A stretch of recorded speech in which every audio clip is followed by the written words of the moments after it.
Surrey viewers, welcome to today's inspiring episode of Vegetarianism, the Noble Way of Living. Join us as we travel to the small town of Shepperton, Surrey in southeast England, where we will visit Miss Dorothy Beeson and her sanctuary for the regal and graceful swan.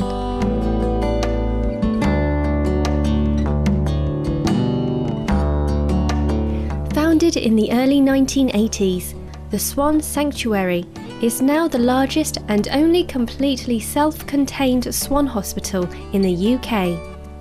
My name is Stephen Knight. I'm one of the trustees of the Swan Sanctuary. Me and my partner Dorothy, we've built this swan hospital up over the years. We certainly sort of get called to all sorts of rescues. We're kept quite busy here at the hospital. We probably treat 2,000 a year. And as you can see, we also deal with other water birds. We just specialise in swans, but take anything that is from the water.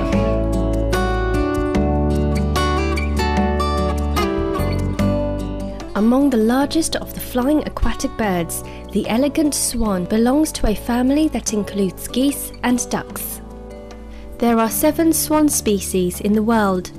Globally, the most commonly found species is the mute swan, who resides in Europe, North America, and North Central Asia.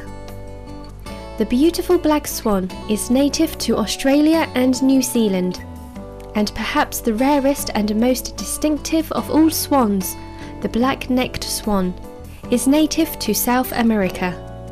Swans are found in temperate environments around open waters, rivers and lakes. These vegans feast on roots, tubers, stems and leaves of aquatic and submerged plants and live peacefully with their family members, spending most of their time on the water.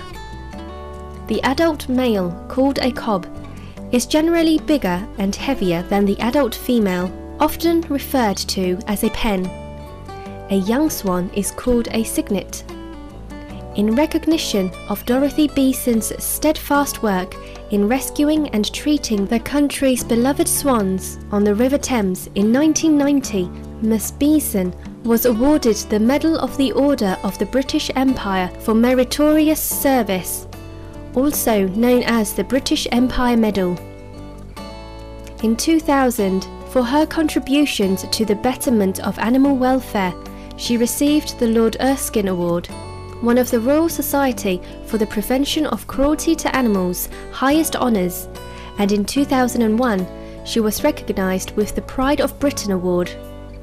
The tender-hearted Dorothy Beeson, who is also a vegetarian, shares with us how she first became involved in looking after these graceful, angelic beings.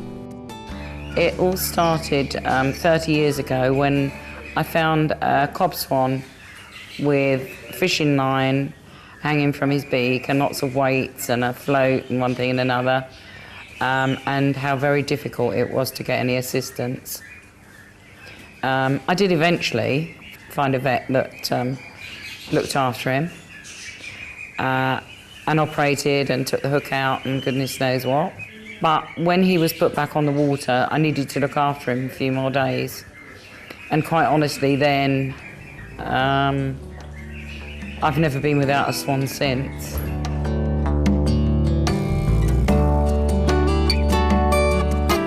During its first decade of existence, the Swan Sanctuary grew from a small reserve in Miss Beeson's back garden into a 2-acre site located in Egham, Surrey.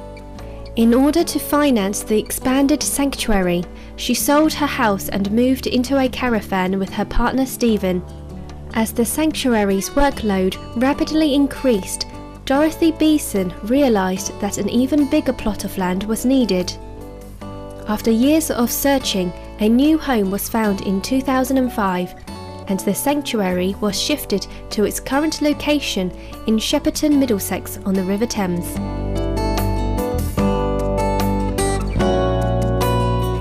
We have about 15 acres of land here, so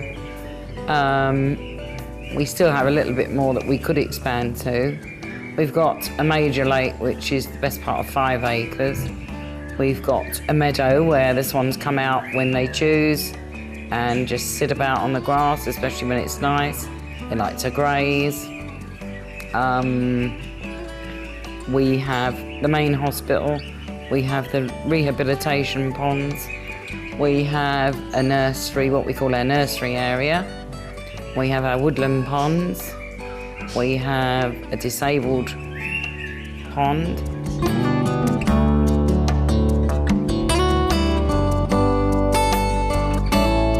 One of the most common causes of injury to swans is the accidental swallowing of discarded fish hooks while they are foraging for food in the riverbeds. Power lines located near water also pose an enormous danger to swans who run the risk of becoming entangled or crashing into them during flight. The biggest threat to swans, however, is the pollution from human activities which tremendously harm their habitat. We get calls about swan rescues from just about anywhere. It could be a fishing-related injury. It could be a collision. They could hit pylons. They could hit buildings. They could just miss land on roads. Or it could be just general vandalism. This is one of probably the only places that has its own operating theatre and x-ray rooms. So it means that when a patient comes in, they don't then have to be transported to a veterinary surgery for a vet to do whatever and then the bird brought back, because that's so very unsettling for them. Here it's all done under the one roof. Initially, when a swan is put in, is examined in the treatment room there, we assess the injuries and the vet comes and decides on a course of treatment. While they're on treatment, they stay in the hospital. Once their actual treatment medications have finished, they go to one of the little outside pools so that we can observe them for another few days. And then those that go home, which is the majority really, can then go from that point, and we take them back to where they've come from. Those that have actually had a wing amputation or have their leg in a cast or whatever, they have to stay with us, of course, for quite some time.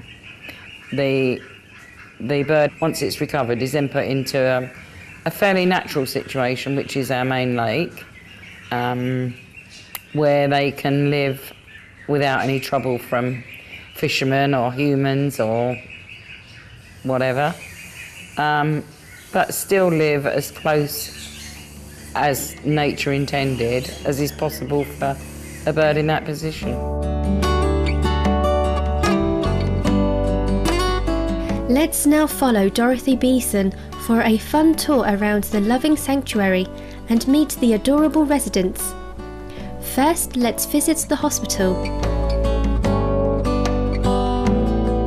This whole unit is the hospital come partial rehabilitation, or even just a growing area for some of these babies, because when they join us, they've usually been through some trauma or other and need a nice safe environment to spend the first month or two. This is a goose, a Canada goose. This one here came from, he hit Hampton Court Bridge. So he's being quiet today, but he's taken himself over to the food. In here, probably the sickest one is the one that impaled himself on a metal railings, and he's having daily treatment to keep the wound nice. It is actually doing very well, but he's still on high doses of antibiotics. They love the areas of sunshine, as you can see, where the sun's coming through the window.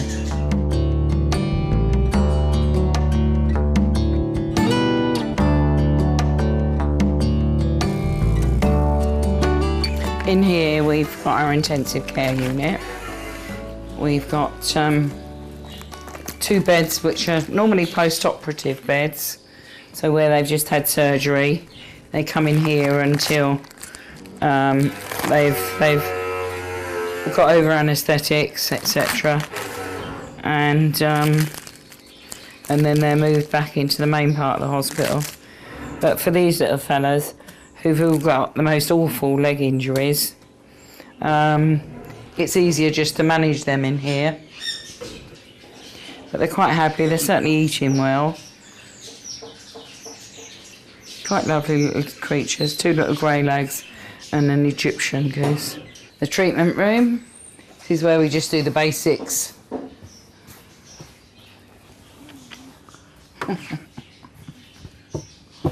And in here's the operating theatre, which is always kept ready to go because we never know when we've got an emergency. This is a little incubator, normally for fledglings, which I must feed again in a moment. This will take, a gosling, a cygnet, a duckling, whatever we need, if it needs warming up very quickly. Hello, come on then. Come on then, try standing on the perch. And he has to be fed about every 40 minutes.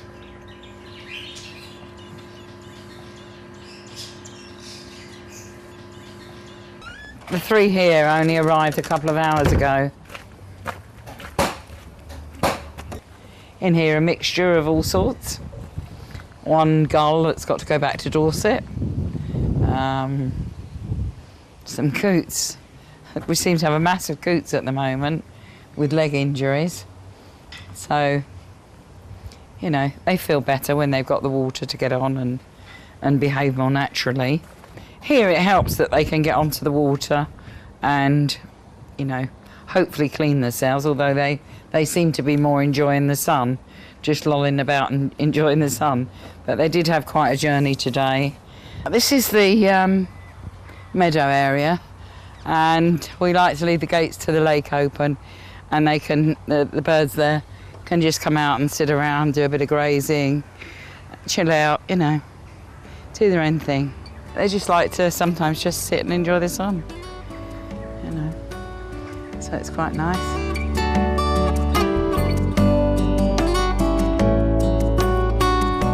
To ensure the safe and fast recovery of the sanctuary's residents, the outdoor enclosures are also well protected.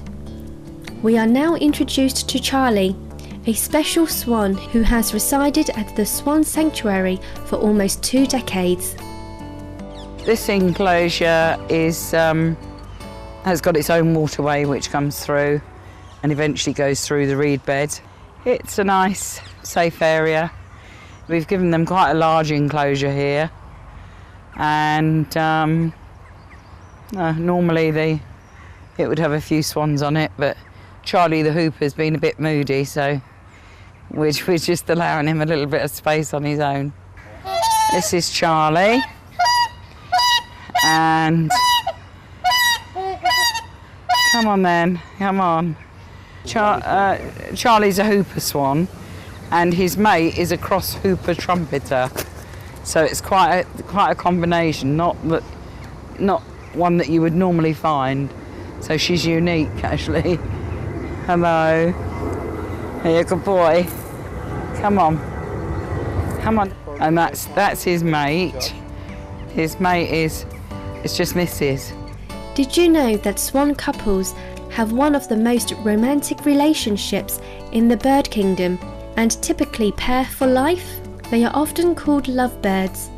And when 2 swans meet face to face, their elongated necks form a beautiful heart shape that is seen as a symbol of lasting affection.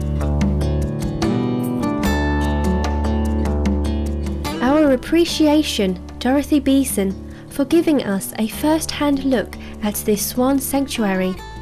Indeed, the birds that come here for healing are truly blessed to be under your care.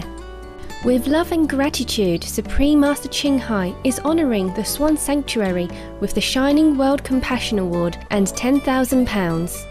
For more information on the Swan Sanctuary, please visit www.theswansanctuary.org.uk. Join us again next Tuesday, September 6th on Vegetarianism, the Noble Way of Living, as we continue our tour around the Swan Sanctuary, learn how swans communicate, and hear a touching story about how a pair of swans became reunited after a rescue.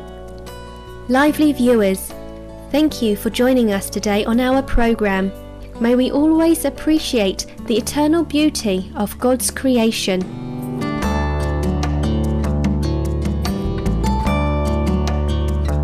For more details, please visit www.suprememastertv.com/VEG